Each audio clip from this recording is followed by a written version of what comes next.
let's talk about the book. The book. So you publish a book, What Mommy Never Told You. So what's the meaning behind that title and what's inside the book? Yeah. So this book took 12 years to write. I finished it maybe 3.5 years ago, but it took 12 years to write because I, for a very long time, felt like my story hadn't arced. So I didn't have that moment where it was like, oh, things got tough. And then she rode off in the sunset. Here's a book to talk about it, right? And so I thought that's what I needed in order to create this body of work. But what I realized is people have constantly sat down to have this conversation that we're having right now. Like, how did you go from East New York, Brooklyn to working and doing some of the things that you've done and worked in? And I was constantly telling the story. And I said, you know what? I need to put pen to paper and manuscript, my journey. But one of the things that came out of it and why I titled it the way that I did is I realized that I'm first generation for so many things in my life. I was the first to graduate from college in my family. I was the first to go to Europe in my family. I was the first to buy a home in my family. And what I was realizing is there's some things that my parents they cannot teach me. As a woman of color, I'm coming from a space of,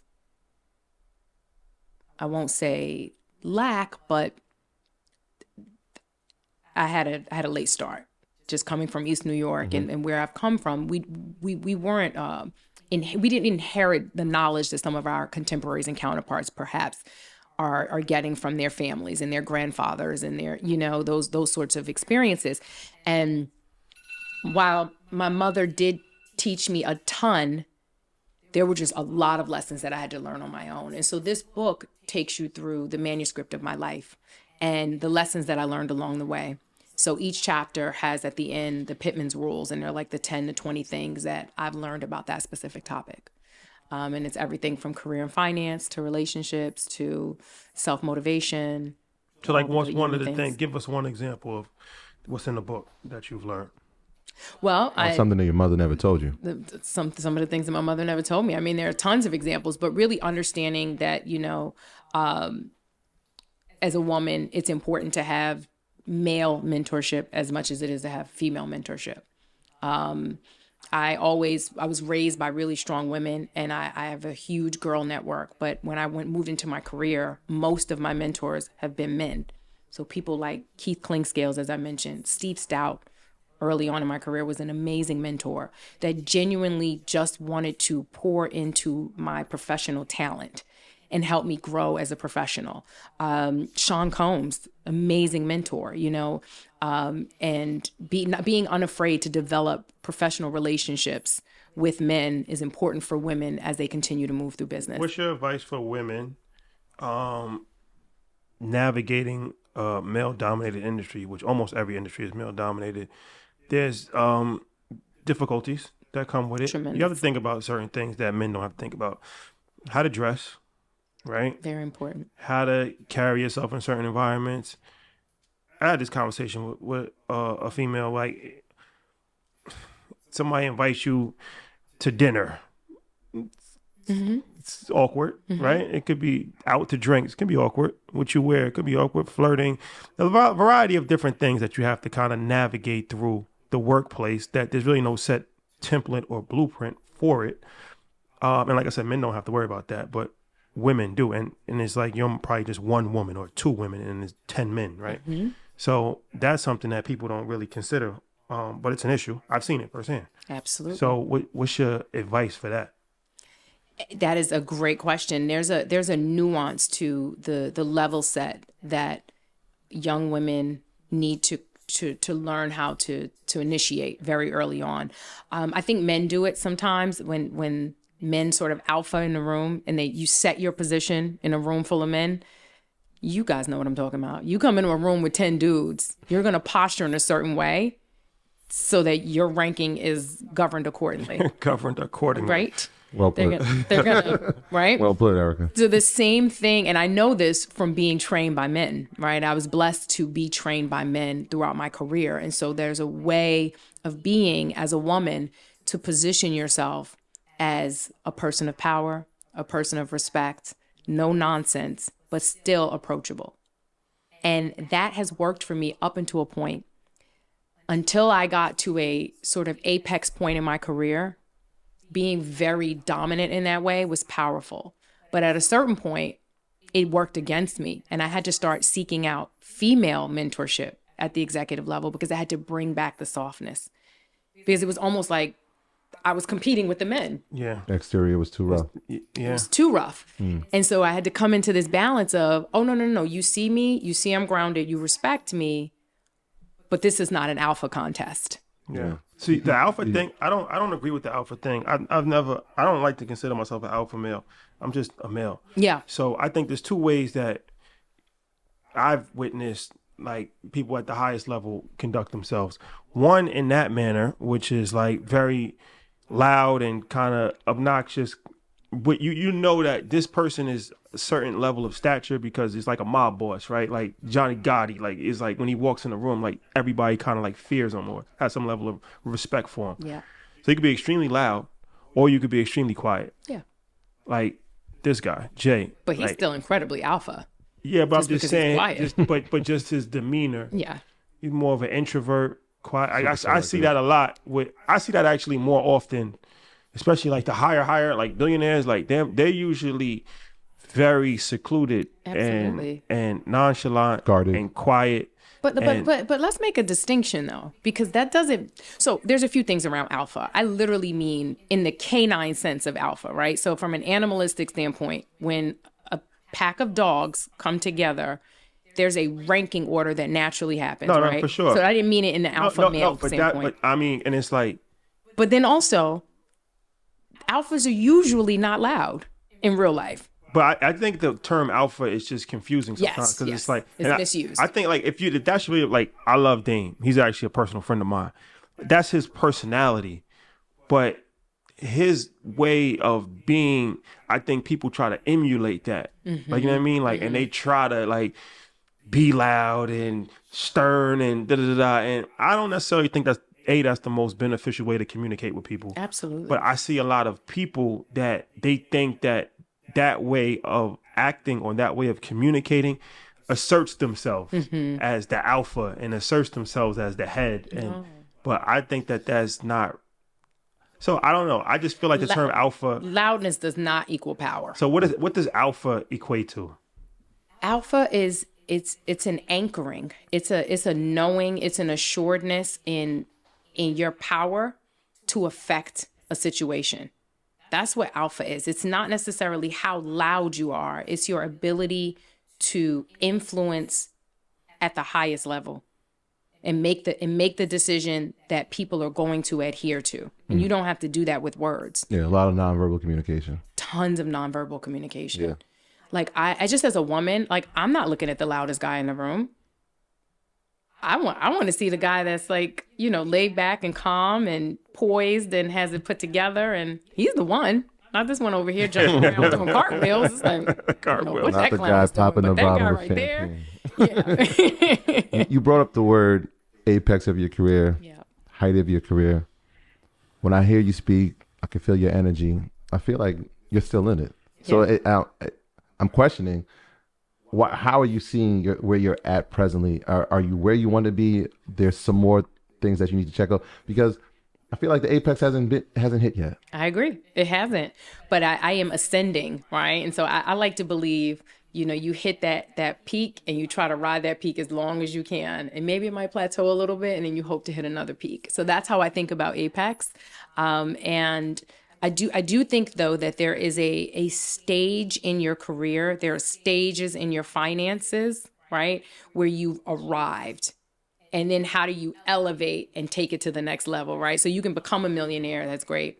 But then you could become 100 millionaire, and that's really great. Then you could become a billionaire, and now like that's something else, right? Mm-hmm. So those are all apex moments within our lives. And so when I say I hit that apex peak, it's like if I'm in a C-suite conversation, that's a different conversation than being a manager or a director, right? And how people receive you is different. Yeah. So when you're saying apex, you can have a few of them. Few of them. Gotcha. I hope to, and I hope you guys do as well. So you said something about relationships. Mm-hmm.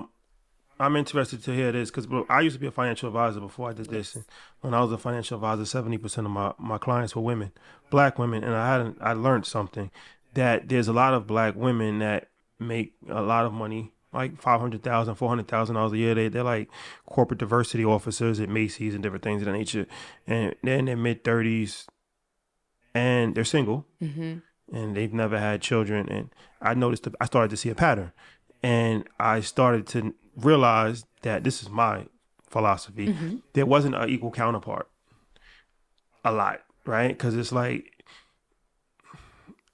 their counterpart, their age, wasn't making as much money, wasn't at that level of corporate. It might have been a good dude, but he's, is a delivery man, right? Yeah. Or the person that is at that level is already gone. It's already taken. He's already married and has children. So from a relationship standpoint, I started to see that it was difficult for... I'm so sorry, guys. Sorry. My alarm. Go ahead. So from a relationship standpoint, I started to see that it was difficult a lot of times for black women that was rising up that corporate ladder to get into a relationship so I don't know what your segment in the book about relationships is, but have you seen that, and what's your thoughts on that? I absolutely have seen that, but I think that it's so nuanced. So there's a couple things that go into that. I think top line looking at it, yes, there's not an equal counterpart at every step for a lot of these women at a certain age. And because men can go down too, right? Like men, you can be 40 years old and date the 28-year-old and nobody says anything. That's another thing that it's hard for a 40-year-old woman to find a 28-year-old man that she wants to be with, right? That right. Because women like to be able to learn from their men and have leadership within their relationship traditionally, not all women. And so oftentimes men that are younger don't necessarily have those experiences. Some women do, and they do well in that space, but not most. But I think it's a combination of things. I think it's, so many people with me, for instance, I'm single, I don't have children, and people ask me like, what happened? And I'm a heterosexual woman, right? And so it's like, well, a couple things happened. I think first and foremost, I always say I spent too much time on the wrong relationships. That is, I tell any young woman, get in and get out. It's the OG classic. That's what Jay-Z said. Classic. That's what Jay-Z said. Now you're speaking the language. Right? Now you're speaking the language. Get out. If it works, great. If it doesn't, move on as quickly as possible, right? Learn the lesson, forgive, and move on. So I didn't necessarily do that as often as perhaps I should have. But I also think,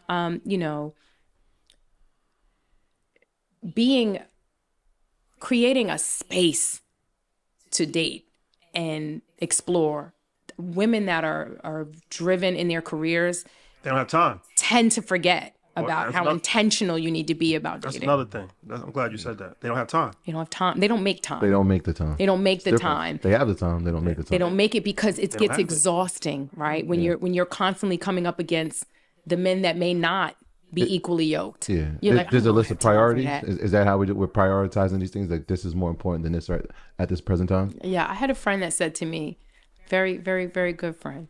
She said, you need to approach getting married like finding your dream job.